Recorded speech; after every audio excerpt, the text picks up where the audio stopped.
nyamuknya akeh.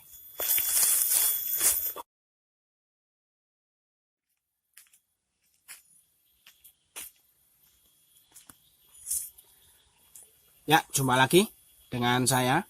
Pada kesempatan kali ini saya akan sedikit membagikan pengalaman saya dalam memakai teleskop Bimen. Kali ini bukan Bimen KW-KW ya. Ini Bimen original dari pabrikan di Jepang di bawah under license dari Bimen Corporation di Jerman ya. Ini adalah Bimen Blue Ribbon 66R 2-7 kali 32 AO. Ini bukan Bimen kaleng-kaleng. Ini Bimen asli original ya, dari Jepang. Ada tanda QC paste ya. Identik biasanya dari teleskop-teleskop Jepang ataupun senapan-senapan Jepang itu ada QC paste. Kalau di teleskop bulat kuning, kalau di senapan biasanya kotak kuning. Itu biasa ya. Kalau produk asli dari Jepang pasti ada kayak gininya. Ini seri Blue Ribbon. Harganya itu sekitar 1,8 sampai 3 jutaan ya. Itu beda-beda. Tergantung siapa yang mendatangkan ke Indonesia, dia bayar pajak atau enggak, dan lain-lainnya. Semuanya relatif. Teleskop ini sendiri dikeluarkan itu berbarengan dengan pengeluaran seri pertama dari senapan Bimen R1. Jadi Bimen R1 dikeluarkan dari Jerman, ini langsung di-assembled di Jepang. Kenapa Bimen memilih Jepang untuk mempercayakan teleskopnya untuk dibuat? Itu karena Jepang, kita tahu ya, Jepang terkenal dengan kualitas lensa yang sangat bagus. Ya, karena teleskop ini adalah teleskop original dari Jepang, maka saya akan mengulasnya juga dengan kesederhanaan, simple, tapi tetap intinya mengulas tuntas tentang teleskop ini. Ya, walaupun tidak sedetail yang diharapkan rekan-rekan skop mania semua ya, tapi minimal saya sudah menunjukkan ini loh, Bimen Blue Ribbon seri atau model 66R yang 2-7 kali 32. Walaupun tesnya tidak menyeluruh ya, tapi saya usahakan tetap teleskop ini saya ulas ya. Untuk kelengkapan sendiri itu kita cuma dapat teleskop, mounting, dan kunci L sama flip. Cuman itu saja ya, kita pembeliannya cuma dapat itu. Mountingnya mounting model bulat, mounting glossy, single baut, kunci L, dan batangnya itu ada mainnya, jadi bisa dikunci L, bisa dikunci main. Terus ada flipnya itu juga flip. Kalau saya anggap sih teleskop Jepang ya, tapi flipnya kayak flip teleskop Cina ya, model kayak flipnya teleskop Basnel 39x40 yang plastik itu ya. Tapi overall tetap yang kita harus tahu adalah performa dari teleskop ini sendiri. Teleskop ini dibekali dengan reticle duplex. Reticle duplex ciri khas teleskop Jepang ya. Itu reticle duplexnya bagian tengah yang menjadi tumpuan bidik itu sangat sedikit, tapi terkenal sangat tipis. Seperti pada video, silahkan dicek. Itu terlihat sangat tipis. Ini bahkan saya agak zoom dengan software yang saya pakai untuk mengedit video, dan tetap hasilnya tipis ya.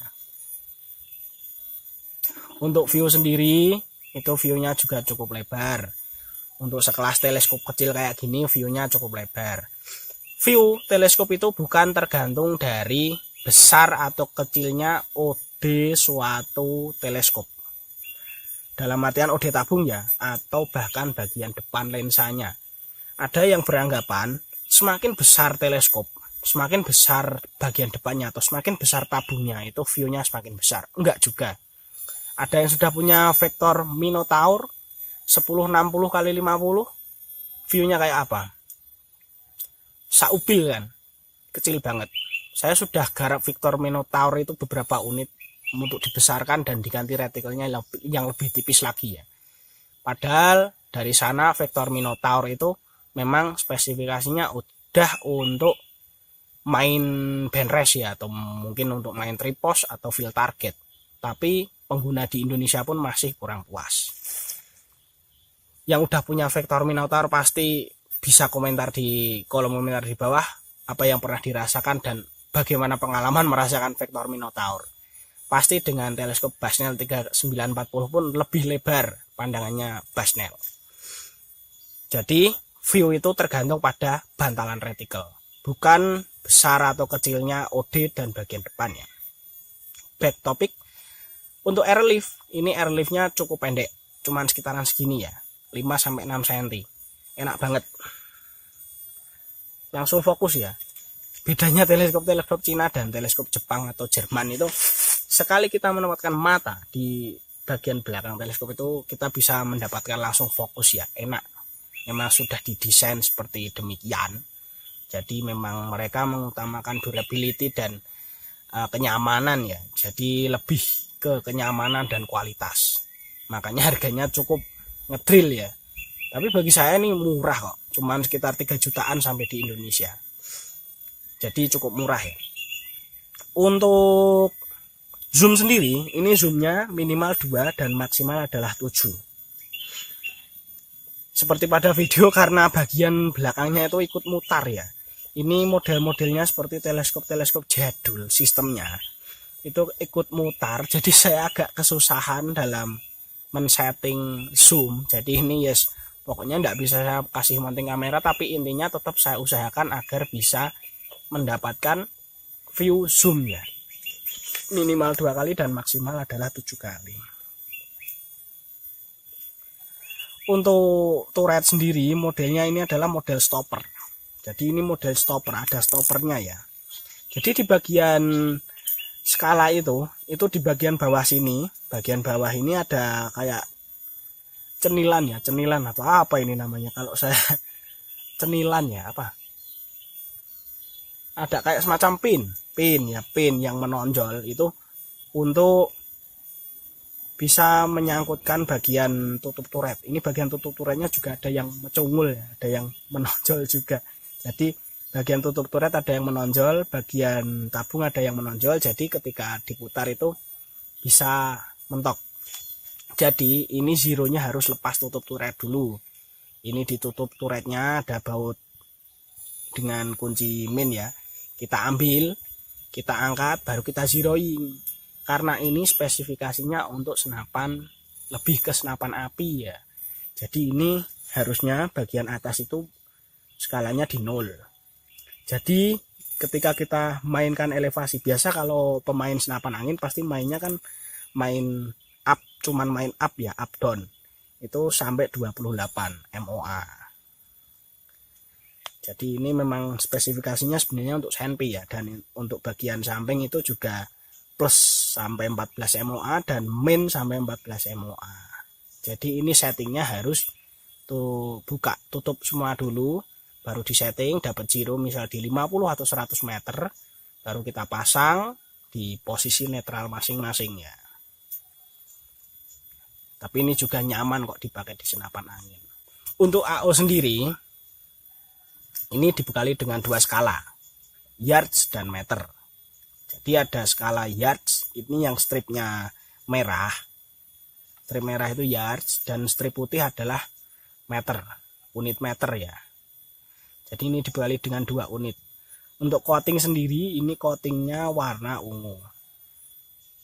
Warna ungu ya. OD-nya OD 25. Sip ya, mantap teleskopnya. Untuk tes ketahanan getarnya bisa disimak seperti pada video. Saya tempatkan di alat dan saya kasih tanda seperti itu ya di bagian itu. Sengaja saya pasang di bagian itu agar bisa mendapat view yang cukup jelas. Dan saya banding-bandingkan, hendak-hendakkan ini saya anggap recoil senapan kaliber 223 ya, atau 5,56. Dan saya hendak-hendakkan berkali-kali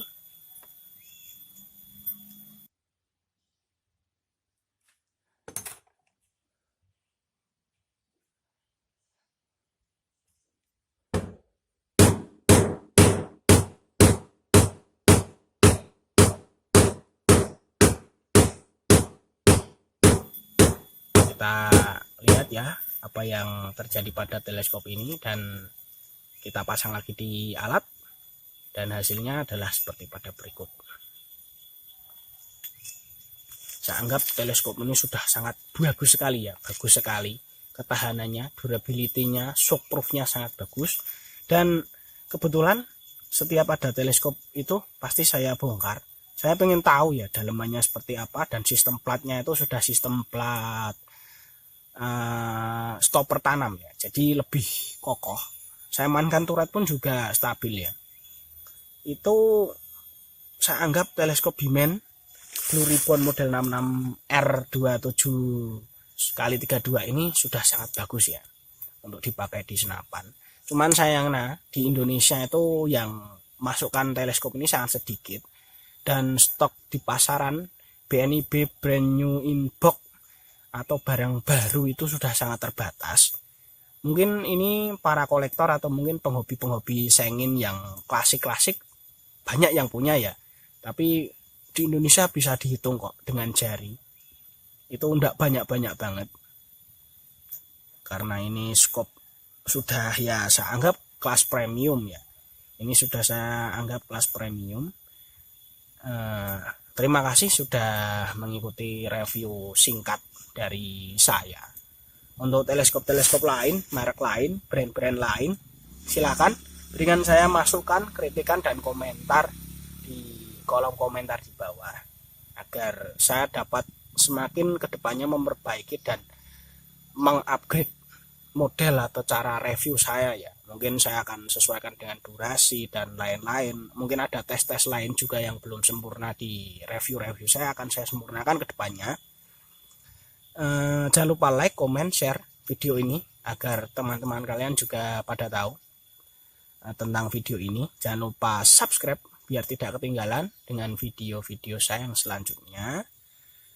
Terima kasih sudah menyaksikan review saya. Selamat menonton ya. Ciao.